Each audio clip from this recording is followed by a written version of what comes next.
the book is called Climate Change as Class War, and I'm really trying to say that as we experience more and more climate change with hotter temperatures, stronger storms, that kind of violence that people feel from climate change is actually a class war that's waged by the owner class, the capitalist class, who actually control and profit off fossil fuel based infrastructure and production. So it's a much different story of who's responsible for the climate crisis. It's a more sort of concentrated story of a small minority of owners as opposed to this sort of dispersed billions of carbon footprints who all kind of contribute these minuscule amounts. Welcome to Class and Climate, a podcast where the end of the world meets the end of the month. I'm your host, Emma Thompson. Have you ever heard the slogan, infinite growth on a finite planet is impossible? It's not entirely clear who said it first or who said it at all. It's been attributed to Mancur Olson, Kenneth Boulding, Wayne Davis, or David Attenborough. But it is a simple analogy with a simpler message. That to halt the environmental crisis, growth, defined either in terms of dollars, raw material usage, needs to pause or go into reverse entirely. It presents ecology as a fixed basket of goods that can only ever be depleted by humanity as a whole. It looks at the world as a network of consumers consuming overwhelmingly.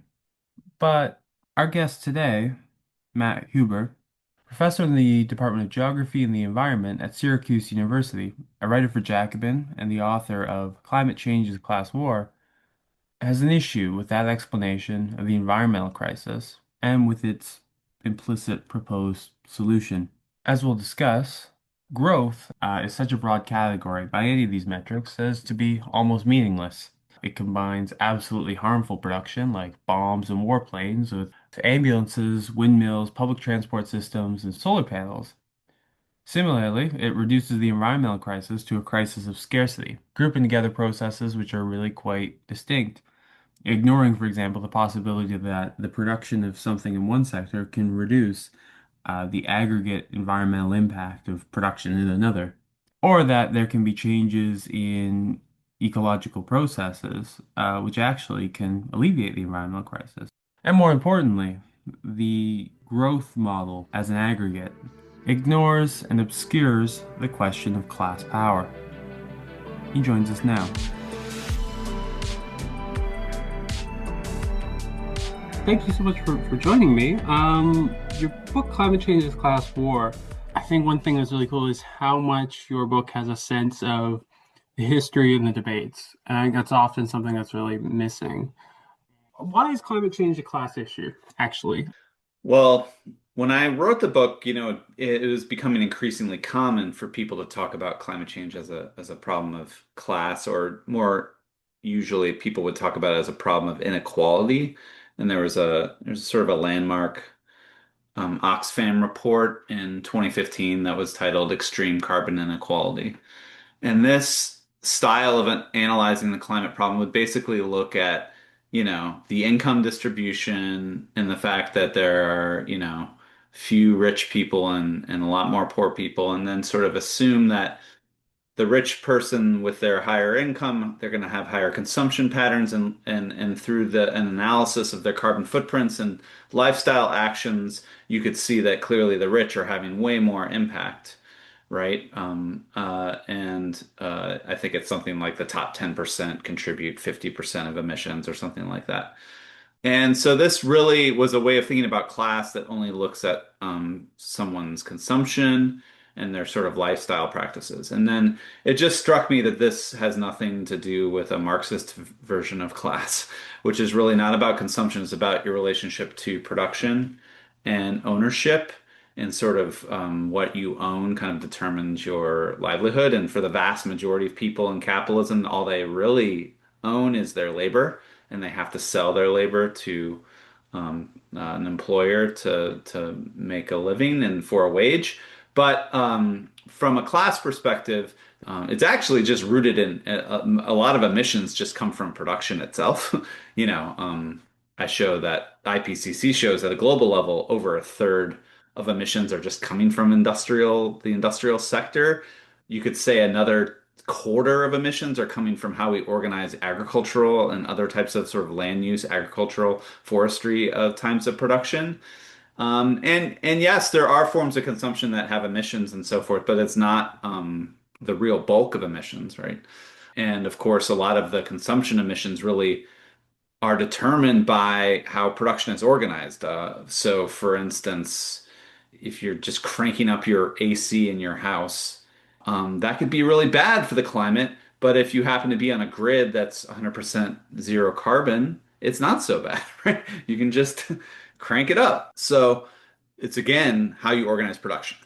And under capitalism, most production is organized under a fundamentally different logic than consumption. It's organized by owners seeking profits on investments, and they have a real kind of existential focus on making profits and growing their and accumulating profits above all other considerations. And in the book, I try to examine, how does a particularly capitalist industry that has a high level of emissions, the nitrogen fertilizer chemical industry, how do they think about climate change? And I found they don't think about it much at all because all they care about is making more money and more profit. And if they can do that using fossil fuels, they're going to. So this whole narrative that, we have all this sort of consumer choice and freedom to shape our carbon footprint in the realm of consumption sort of erases the role of owners and profiteers who really control the systems of emissions, which are production, right?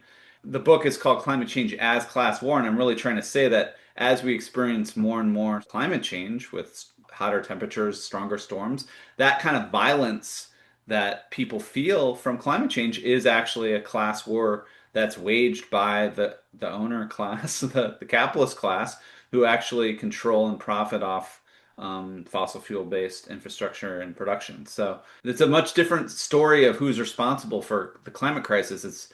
It's a more sort of concentrated story of a small minority of owners as opposed to this sort of dispersed billions of carbon footprints who all kind of contribute these minuscule amounts.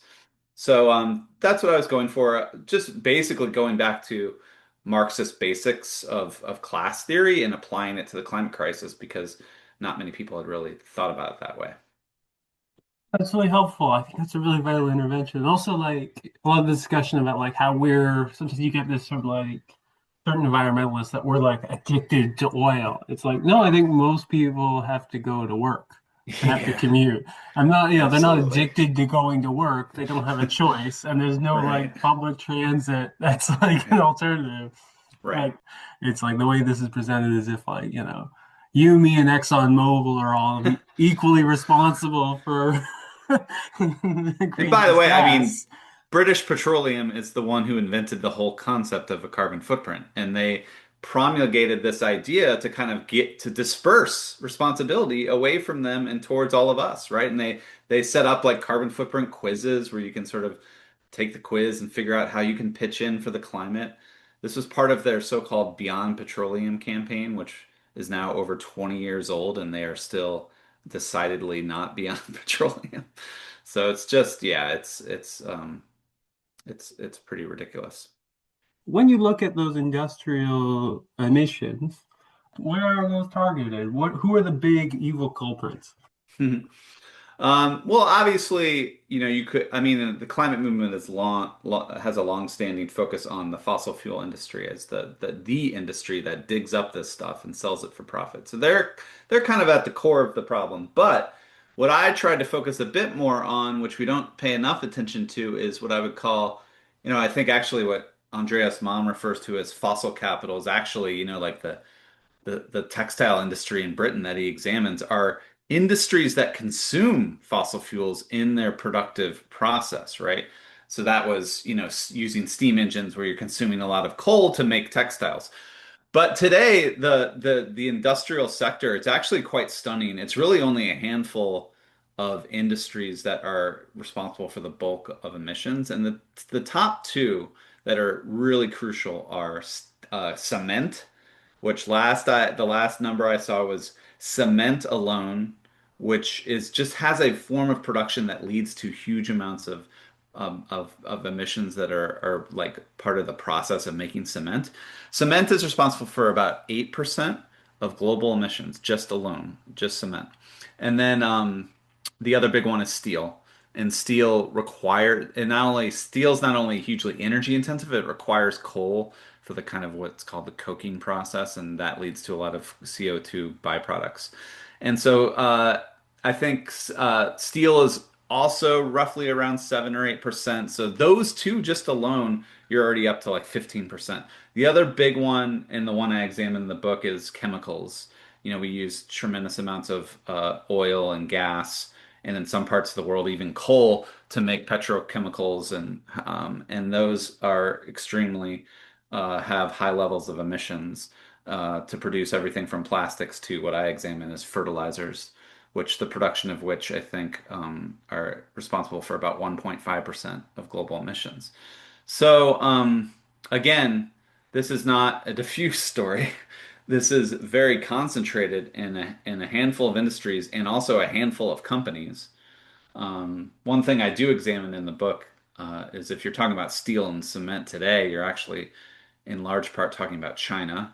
And to your point earlier, that that is a case where there are a lot of state-owned enterprises involved, but also private enterprises in China. But it's a bit of a complicated situation with China. But the main point is that, if we could decarbonize those sectors, we would really go a long way of decarbonizing. And the one I didn't mention already, which is almost so obvious that it goes without mentioning, is electricity production, a huge source of emissions, which I think is seen as like the easiest sector where we already have lots of low and zero carbon alternatives, whether it be solar and wind power or nuclear power or hydropower. All of those can decarbonize our electricity sector. The big problem is we still haven't done that. And even in the United States, we still rely a fair amount on gas and even coal. And if you're looking in China and India and lots of Southeast and South Asia, it's basically this massive coal-fired industrialization that's happening there. Yeah, that's fascinating. And I don't know if you've aggregated the particular firms, but it does stand to reason that like these are highly monopolized sectors. Like I think globally there's like what, six oil companies, probably four or five steel companies, you know. There's probably more. It's the oil industry has like what are called the majors, which are the big oil companies, which I believe is in that analysis of 100 companies or whatever, they're highly populated in that list. But it also has all these smaller companies. They're in U.S. history they're typically called the independents. I think there's a fair amount of those Mhm. in Canada as well Like the that are refineries and smaller. stuff. Yeah. Yeah, and so there's always been this kind of bifurcation of the oil industry, at least between these sort of big monopolistic companies and the smaller sort of competitive sector. But in any event, yes, a lot of these industries are highly concentrated, which again, I do some work on the steel industry in the book. I can't remember exactly, but I Mm. show that it is really just a handful of companies that run the global steel market. And so that is, again, a very different story about climate sort of politics, which is like actually we need to take on a very small set of owners as opposed to, this diffuse masses and millions of billions of consumers. Yeah, it also reminds me a little bit of because COP30 just happened. I imagine well, the US wasn't.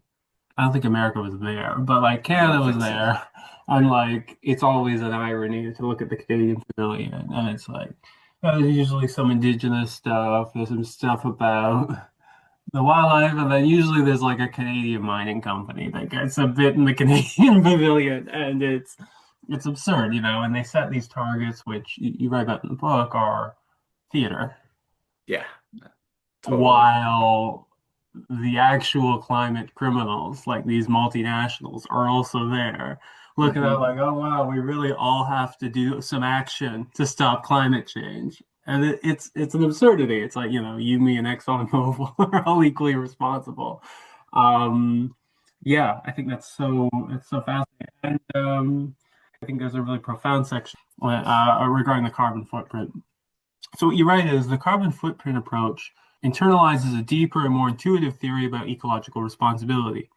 This is a biological theory that points out humans are organisms living in ecosystems much like bears or butterflies. From this standpoint, it is undeniable that each human is responsible for consuming a given set of resources. As some of the earliest ecological footprint practitioners put it, every organism, be it bacterium, whale, or person, has an impact on the earth. Bears eat fish, humans eat fish tacos, but the ecological consequences are the same on living systems. All the resources we consume require real living ecological spaces of harvest and extraction. This biological theory ignores an important difference. Bears do not access the food they need via money and the Hmm. commodity form. One class of bears does not enclose the means of fish production and force other bears to work for wages to access fish. Human society is organized on a class basis. When humans consume fish, we consume them as commodities. And there are a whole network of power relations wrapped up in the delivery of fish to your plate. In this sense, needs to be more than just inequalities between rich and poor consumers. I think that's brilliant. And can you tell me a little bit more about that? Yeah, it's sort of similar to what I said before, but I think again, human society is very unique on the planet in terms of ecologies, and that's I think the whole ecological footprint perspective is kind of not really willing to examine that difference, right? And just treat humans as if we're just again like bears or butterflies. But yeah, again, no other species really organizes access to resources through this kind of thing where the food is sort of locked up away from humans, and the only way we can access is through money, and the only way we in capitalism, the only way we can access money is by working for capitalists in exchange for a wage, right? It creates this highly social mediation that restricts how ordinary people can actually access what they need to live. And again, the main kicker is that capitalism really only developed and became a viable mode of production. It only did so when it was able to dispossess the mass majority of humans from the ecological means of life, the land, right? So it violently forced humans off the land. This is a process of, enclosing the commons and kicking peasants off the land.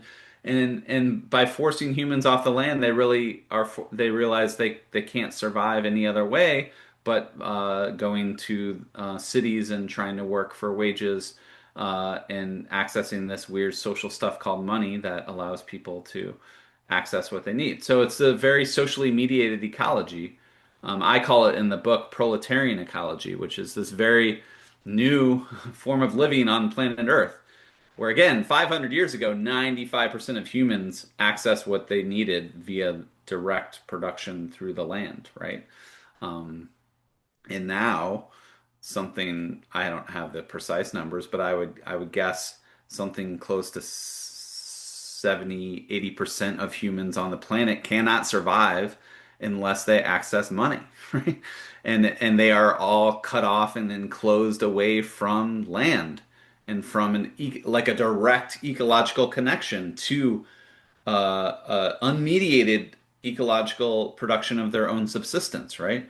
And so this is a very peculiar ecology. And again, what it comes down to is that the reason all of us have to work for a living and struggle to make ends meet is because capitalism is defined by a small set, a minority of capitalists who actually get to control all the stuff we need to live, like food and housing and energy and all the rest of it. And they organize those sectors according to their own profits as opposed to according to what humans need to survive ecologically. So it's not ideal for human flourishing or human thriving. you're an expert in nitrogen cycles. And I was wondering if you had any thoughts on that. I'm a nerd. I love the this kind of stuff. I think Kohei Saito's 2017 book, which is called Karl Marx's Eco-Socialism, I think it does a pretty decent job that to show that Marx's study of Liebig and soil science did force him to grapple with the limits of the soil and the kind of organic matter in the soil that could actually pose some real barriers to kind of large-scale industrial food production and agricultural production. And I think Saito's probably correct that this did force Marx to maybe dampen a little his, let's say 1848 Communist Manifesto era Prometheanism, where he was basically like, capitalism develops all this technology and we're going to harness it for socialism and it's going to be great. And there's no real, uh, no real worries about ecology and limits, right? The issue is, as you may have hinted at, in this entire book, unless I missed it, Saito doesn't mention that for all Marx's worries about the limits of the soil and nitrogen cycles, these limits were completely superseded by what's called the Haber-Bosch process, where we develop synthetic nitrogen. And we totally superseded these limits and sort of the natural limits of nitrogen in the soil. And of course, the first round of trying to supersede these limits was finding these deposits of guano and this Chilean saltpeter, which is this nitrogen material. And that only went so far. It's amazing how quickly they exhausted those reserves.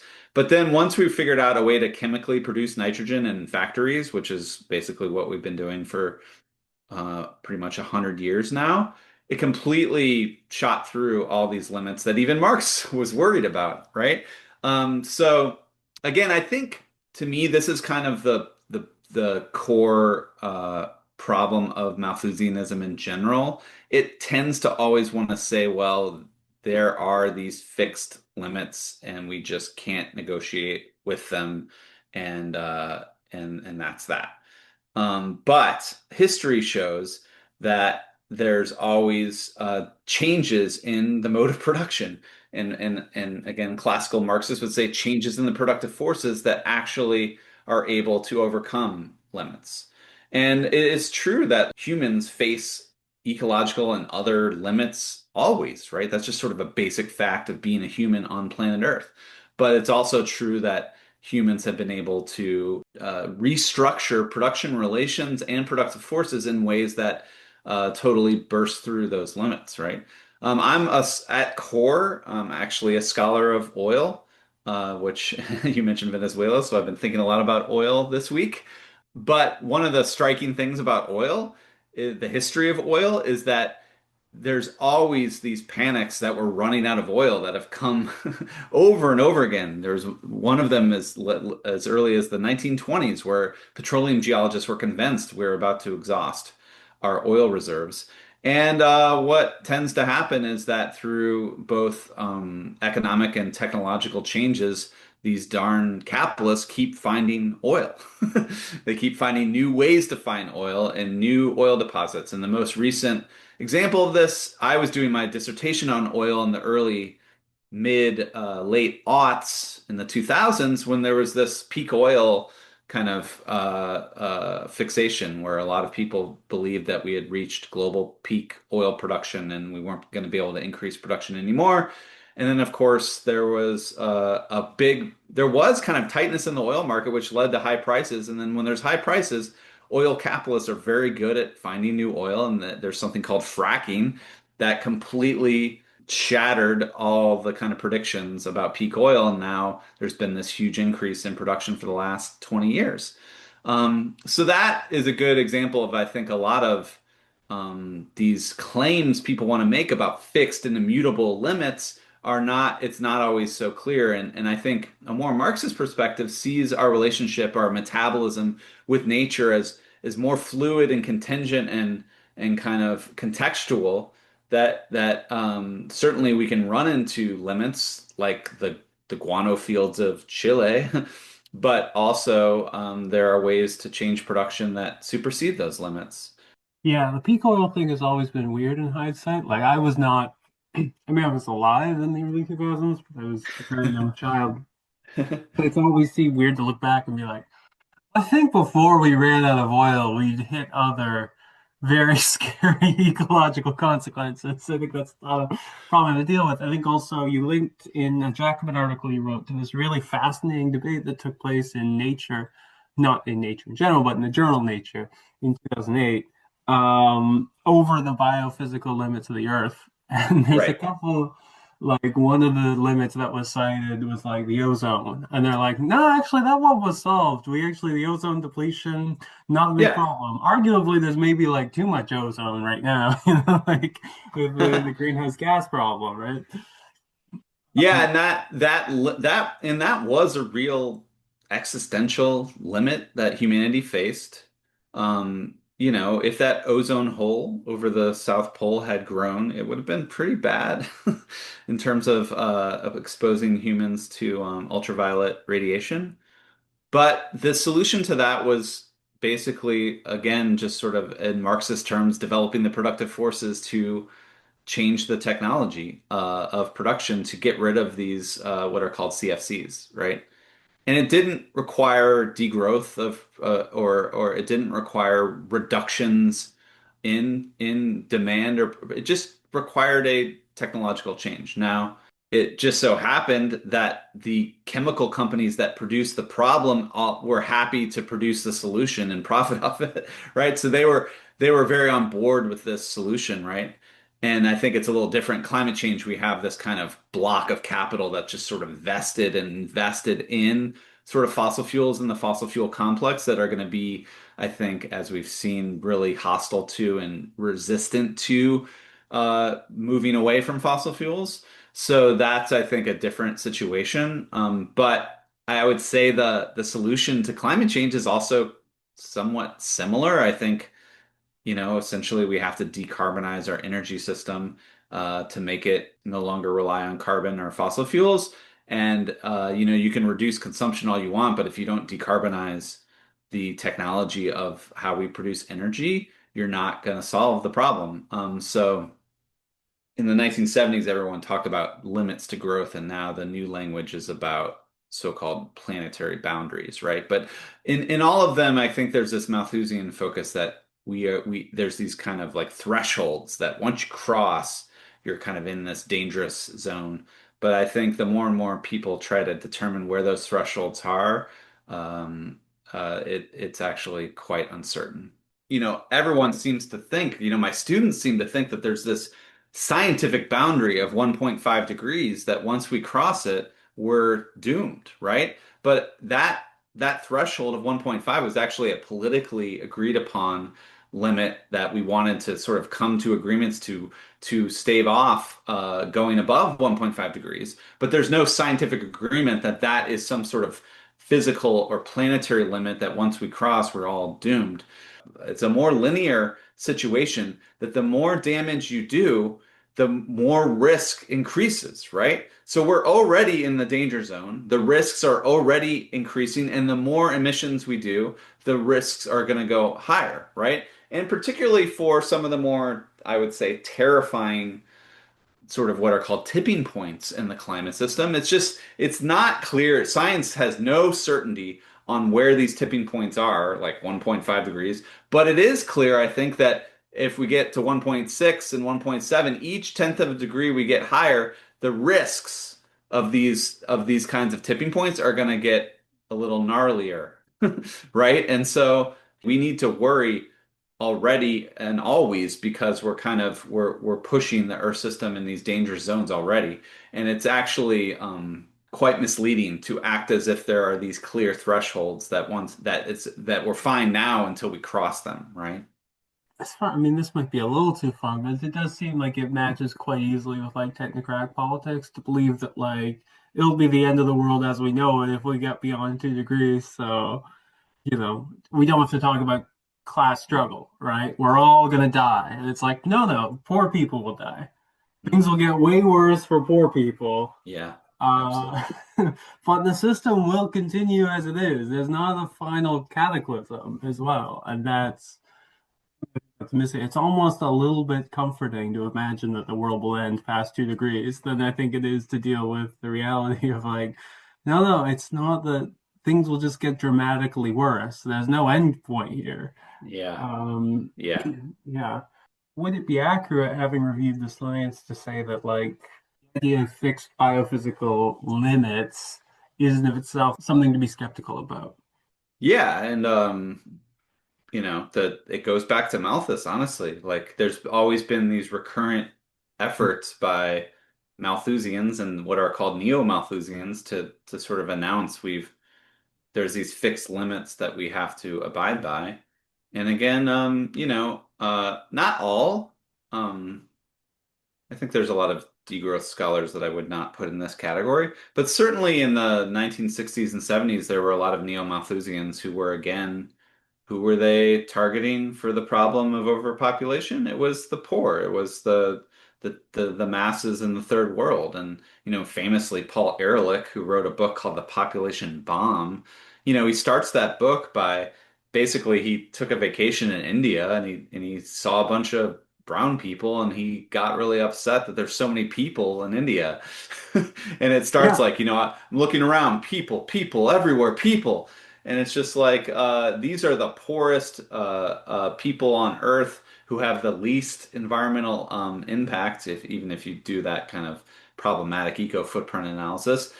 These are not the people who we need to worry about in terms of these ecological problems we're facing. But yet there was a whole kind of way of thinking in the 60s and 70s that put a big target and fixation on those poor masses in the global South. So that is sort of reproducing the kind of anti-poor politics of Malthusianism that I think still rears its ugly head, unfortunately. Thank you so much for being so generous with your time and with your No knowledge. problem. This was wonderful. Thank you. All right, take care. Class and Climate is hosted by myself, M, and produced by Clement Nokos. It was edited by Jack McClelland. Class and Climate, Perspectives on a Green Economy, is a joint project of the Green Economy Network and the Broadband Institute. If you enjoyed this episode, please subscribe or leave a review on the Perspectives Journal podcast on all major podcast platforms, and share it with someone you know. And subscribe to Press Progress's award-winning Sources podcast that digs deeper into the news stories you won't find in the major papers. The Perspectives Journal podcast and Sources are proud members of the Harbinger Media Network, Canada's progressive podcast community. You can read more in Perspectives Journal, a publication of the Broadband Institute, by visiting perspectivesjournal.ca. And get more from the Broadband Institute by subscribing to our mailing list at broadbandinstitute.ca/subscribe.